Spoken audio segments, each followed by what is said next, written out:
జీవితంలో ఒక్కసారైనా దర్శించాలనుకునే అద్భుత యాత్ర కైలాస మానస సరోవర యాత్ర. పూర్తి వివరాల కోసం సంప్రదించండి Shri Gayatri tours and travels. నమస్తే, వెల్కమ్ టు అవర్ ఛానల్. నేను పద్మిని. ప్రస్తుతంతో పాటు ప్రముఖ ఆధ్యాత్మికవేత్త, సూర్య ఉపాసకులు, sun spiritual society founder Vikramaditya garu మనతో పాటు ఉన్నారు. మాట్లాడదాం. సార్ నమస్తే సార్. శ్రావణ బహుళ పక్షి చవితి వస్తోంది.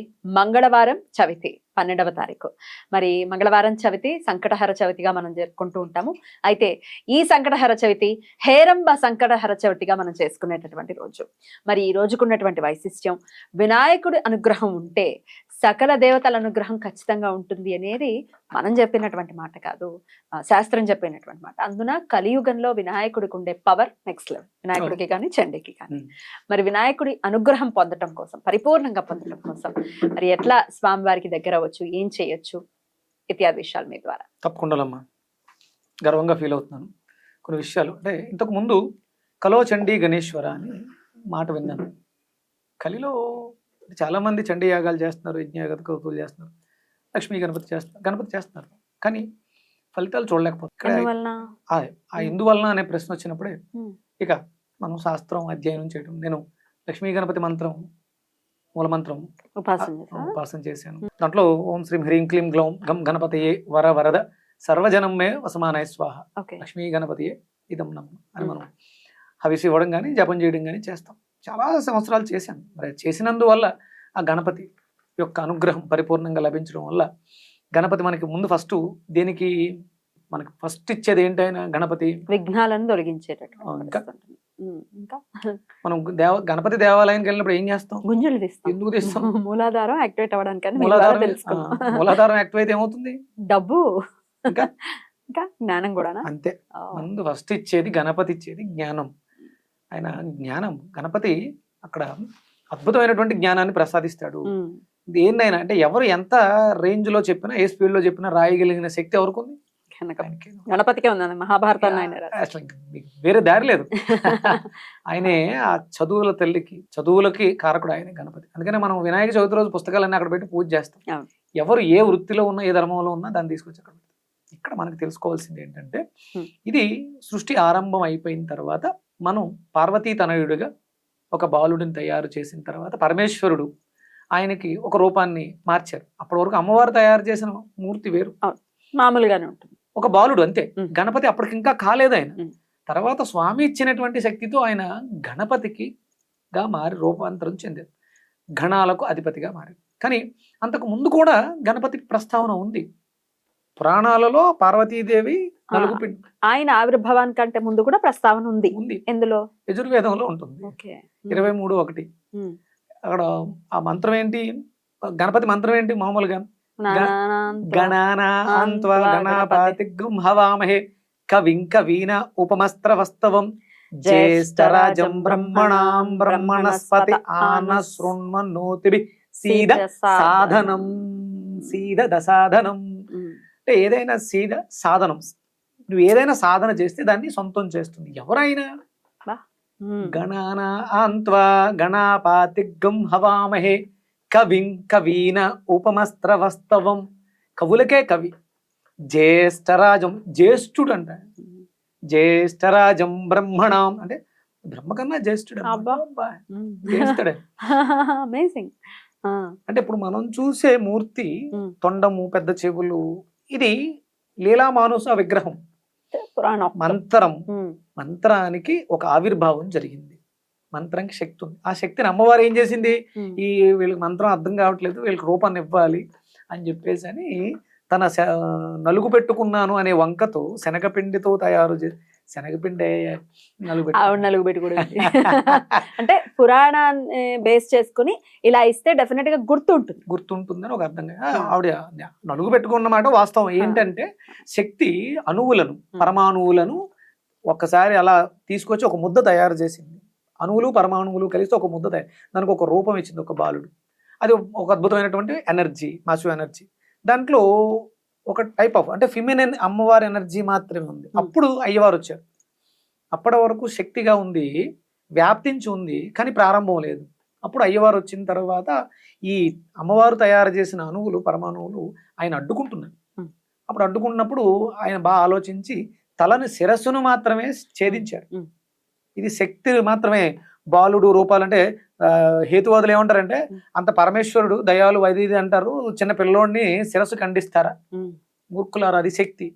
శక్తి హెడ్ వెయిట్ తోటి ఉంది, విపరీతమైనటువంటి వ్యతిరేక భావాలతో ఉంది. అప్పుడు అందుకని అమ్మవారి శక్తిని మాత్రం హెడ్ను మాత్రము తీసి ఆయన ఏనుగు అనగానే ఇప్పుడు వేరే తలని తీసుకొచ్చి ఇక్కడ పెట్టారు, ఏనుగు తలనే పెట్టాడు ఆయన.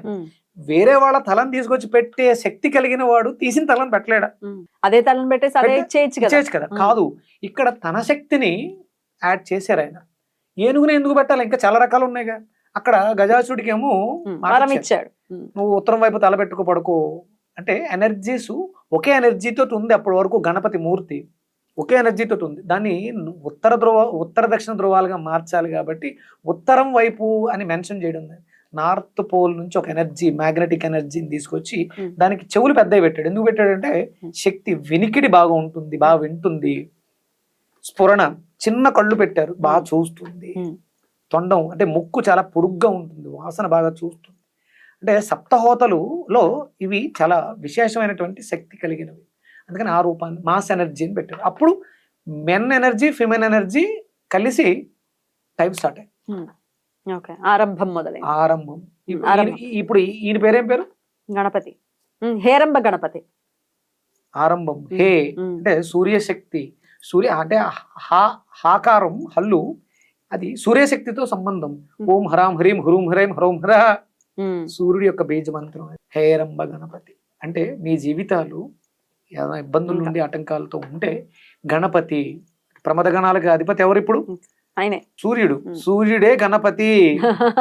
ఈ గణపతి పురాణాల్లో మనం అభ్యసిస్తాం కదా, యజ్ఞకుండంలో గణానాంతో ఇచ్చేది ఎవరికి అంటే సూర్యుడికి.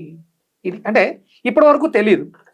నేను మొన్నటి వరకు మామూలుగానే మంత్రం చదివి చేసేసేవాడిని, కానీ ఇప్పుడు తెలిసిన తర్వాత ఇంకా ఎక్కువైంది, అర్థం తెలిసింది. గణానాంత్వా గణాపాతిగం హవామహే కవిం కవీన ఉపమస్త్రవస్తవం జ్యేష్ఠరాజం బ్రహ్మణస్పత ఆన శృణ్వన్నోతిభి సీద సాధనం అని అంటూ చేస్తుంటే నాకు తెలుస్తుంది, నాకు ఆటంకాలు లేకుండా చేస్తున్న పనులు నిర్విఘ్నంగా అవుతాయి. ఎందుకంటే ఆయన నమ్ముతున్నాను.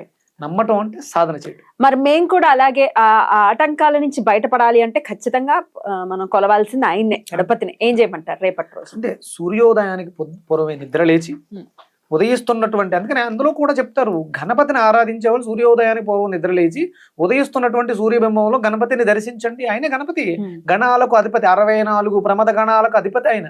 ఆయన ఎంత మందిని నడిపిస్తున్నారు. ఆయన రాకతో ఎన్నట్లు కదుపుతుంటాడు. ఆయన ప్రతి దాన్ని కదుపుకుంటూ, ఛేదించుకుంటూ, శుభ్రం చేసుకుంటూ వస్తాడు. ఆయనని చూడలేని వాడికి ఆటంకాలు ఎదురవుతూ ఉంటాయి. సూర్యోదయానికి పూర్వం నిద్ర లేవని వాడు చేస్తున్న పనుల్లో ఆటంకాలు చూస్తాడు. ఎవరైతే సూర్యోదయానికి పూర్వం 45 నిమిషాల ముందు నిద్ర లేచి స్నానాధికాలు పూర్తి చేసుకుని సంధ్యావందనం చేసి ప్రాతరగ్నిం ప్రాతరింద్రం హవామహేం ప్రాతర్మిత్ర వరుణ ప్రాతరశ్విన ప్రాతర్భగం భూషణం బ్రహ్మనస్పతిం అనే మంత్రాన్ని చదువుతాడు. వాడి జీవితంలో ఎదురుండదు, చేస్తున్న దాంట్లో ఆటంకాలు ఉండవు.